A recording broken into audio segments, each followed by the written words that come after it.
Good day, our honorable panelists. We are among the criminology researchers. I am MGC Makatugal. And I am Gemma Din Pareño. So, wait, ano? Wait lang, Ulit wait mo lang. nga. Good day, our honorable panelists. And we are among the researchers from Criminology Division. I am MGC Makatugal. And I am Gemma Din Pareño.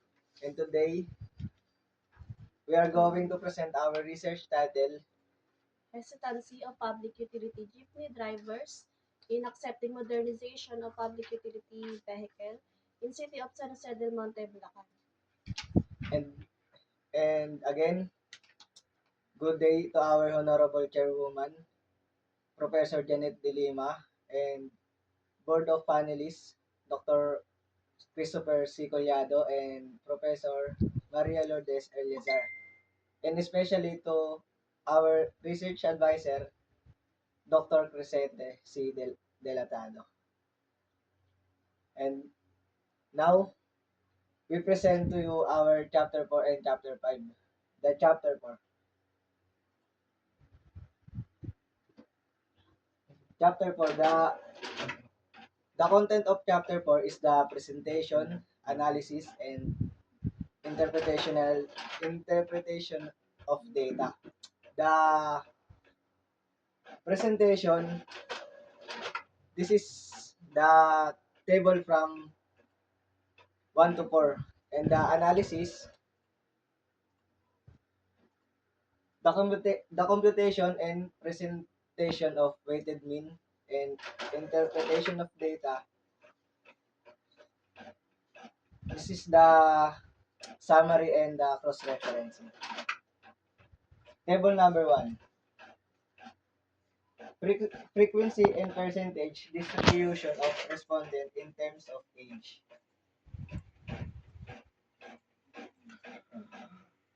Table 1 shows the frequency and percentage in terms of age. Out of 50 respondents, the researchers surveyed 6 respondents are aged 18 to 25, accounting for 12% of the total respondents, and followed by 21 respondents are age of 26 to 33, accounting for 42% of the total respondents, and 15 respondents are age 34 to 45, with the 30% of the total respondents, and 8 respondents are age 46 above, with the 16 respondents. Table number 2. Frequency and percentage distribution of respondent in terms of age. Table number 2 shows the frequency percentage in terms of sex. Out of 50 respondent, the researchers survey 50 respondent of male and 0 respondent for female. Therefore, this study has a 100% male population. Table 1.3 Frequency and percentage distributions of respondents in terms of number of years driving. Table 3 shows the frequency percentage in terms of number of years driving. Out of 50 respondents, the researchers surveyed 19 respondents of 1 to 10 years of driving, with a percentage of 38%, followed by 21 respondents of 11 to 20 years, with a percentage of 42%, and 10 respondents for 21 years and above, with a percentage of 20%. Therefore, 11 to 20 years is the highest percentage of the respondents, and the lowest is 21 years and above in terms of number of years driving. Table 2.1. Weighted mean and verbal interpretation in terms of income. The highest rank, the highest weighted mean of in terms of income is 4.52, and the lowest is the 4, and the total general of grand mean is 4.20. Weighted mean and verbal interpretation in terms of acquisition cost. The highest weighted mean is 4.30. The rank is 1, and the lowest is 4.22, and the rank is 4. And the grand mean is 4.26. Table 2.3, weighted mean and verbal interpretation in terms of operational expenses. The number one is 4.20 and the lowest rank is 3.86 and the general grand mean is 4.15. Table 2.4, weighted mean and verbal interpretation in terms of vehicle maintenance. The highest rank is 4.64, and the lowest rank is 4.52, and the grand mean is 4.51.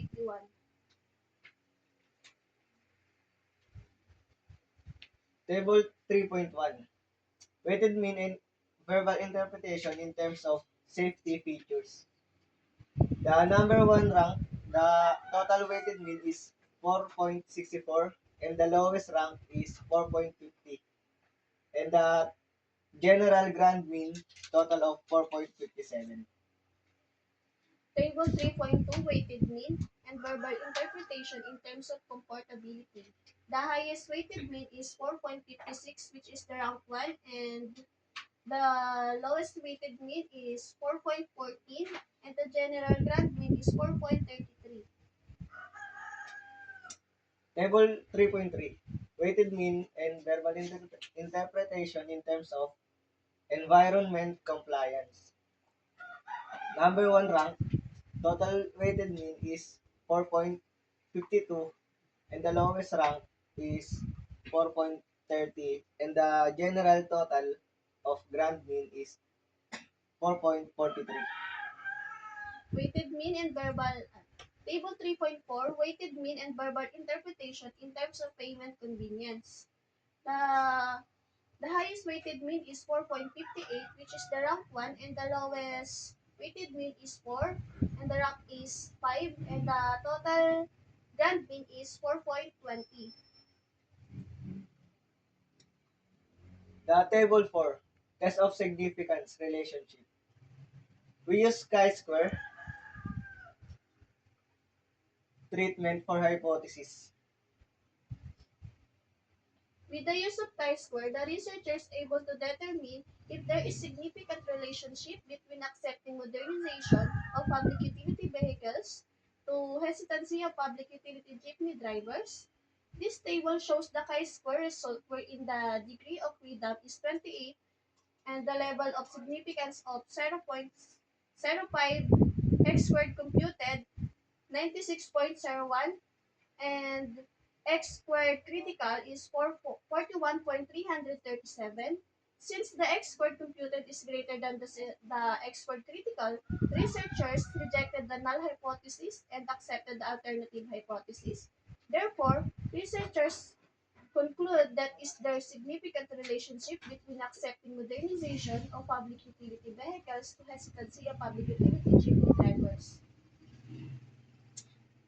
And now we present chapter 5. The chapter 5 is the summary, conclusion, and recommendation. This chapter presents the summary of the study, contains key information, gleaned summary of findings from the result, and decision. Summary of findings. The data gathered by the researchers were computed using the statistical treatment of data, frequency, and percentage distribution method, weighted mean, and chi-square. Conclusion 1. Based on the demographic profile of the respondent in terms of age, sex, and number of years driving, majority of the age is 26 to 33 years old, with 21 respondents, and the second is 34 to 45 years old, with 15 respondents, and third is 46 years old and above with the 8 respondents, and the last is 18 to 25 years old, with 6 respondents, and the sex is almost all respondents were male with total of 50 respondents. In terms of years in driving, most of the respondents are 11 to 20 years in driving with 21 respondents, and second is 1 to 10 years in driving with 19 respondents, while the last is 21 years and above with the 10 respondents. Number two, conclusion. Most of the respondents is agree in modernization of jeepney, but the cost of modernization is the number one of their problem, and most of them are agree that modernized jeepney is environmental compliance, especially for the drivers. They know the modernization jeepney is the change is so large comparing traditional public utility vehicles to modernization public utility vehicles. Conclusion number three. Most of the respondents are agreed that if the government will provide a fund for the modernization of jeepney, they will accept it. And some of them are agreed that modernized jeepney has high operational expenses rather than traditional jeepney. Recommendation. The following are the recommendation made based on the result of the study and the mirror of significance of study. Number one, to the driver. Who responded to our survey, majority of them are agree with the modernization of public utility vehicles, but many of them are not able to afford to get the franchise. So many more drivers continue to use traditional public utility vehicles. I would recommend that the government provide financial assistance that can cover the cost of modernization public utility vehicles to help them and facilitate the acquisition of requirements so that they have their own franchise. Recommendation number two, to the passengers, they are one of the beneficiaries when modernized jeepneys become mandatory because the modernizations of public utility vehicles will make the passengers comfortability and safety more secure in their travel because of the upgraded technologies attached to the modernized jeepney that are not in traditional jeepneys. The researchers recommend following the rules to avoid unforeseen events. Recommendation number three, to the community. The modernized jeepney is so environmental friendly because it doesn't emit too much black smoke and its window are on the windshield and its exhaust is not noisy. The researchers recommend maintaining the vehicles daily before using them to prevent accidents that can damage our environment. Recommendation number four, to the future researchers, it is suggested that they will continue and enhance this study. The researchers encourage you also to find out more about the hesitancy of public utility GP drivers in accepting modernization of public utility vehicles. From this study, they can benefit and also be their own concept that will allow them to address both theories and ideologies so that they will have the opportunity to explain and fill in the gaps of their learning while using this study. And that's all. Thank you, our honorable panelists, and thank you for listening. Thank you.